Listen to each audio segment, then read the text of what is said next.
Hi friends දැක්කහම පිස්සු හැදෙනව නේද මේ අපේ ෆේරි බේකර්ස් එකේ නංගි මෙදා පාර වැලන්ටයින් එකට දාලා තිබ්බ ඔෆර්ස් වල තිබ්බ කේක්ස් වගේක්.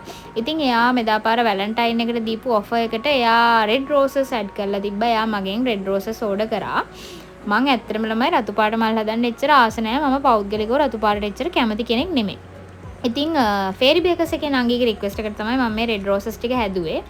ඇත්තටම මේක හදුවට පස්සේ මාරම ලස්සනයි. මටත් ආස හිතුණා ඒකට.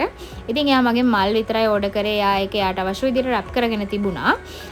ඉතින් මගෙන් මෙතෙක් මල් අරගෙන තියෙන අයගෙන් වැඩිපුරම මල් අරගෙන තියෙන්නේ ද ෆේරි බේකර්ස් එකේ නංගි. මොකද එයාට කේක්ස් ඕඩර් කරන කස්ටමර්ස්ලා එයාගෙන් මල් ඕඩර් කරාම එයා කෙලින්ම මල් ඕඩර් එක දාන්නේ මට. ඉතින් ඒ වගේම තමයි ද ෆේරි බේකර්ස් එකේ මදුෂා නංගි කේක් හදන්න ගත්ත කාලේ ඉඳලා මේ වෙනකම් අපි යාගෙන් කේක්ස් ගන්නවා. අපි යාගෙන් ඇරුණකොට වෙන කාගෙන්වත් ඇත්තටම කේක්ස් ගන්නෙ නැහැ. එකපාරක් මදුෂා නංගිගේ කේක් කාපු කෙනෙක් ඇත්තටම වෙන කොහෙවත් යන්නේ නැහැ. ඒක මම කියන්නේ මගේ පර්සනල් එක්ස්පීරියන්ස් එක. ඇත්තටම මාරම රසයි. ජයල් ඒරියා එකට විතරක් නෙමෙයි ලංකාවේ ඕන තැනකට දැන් ෆේරි බේකර්ස් කේක් යනවා.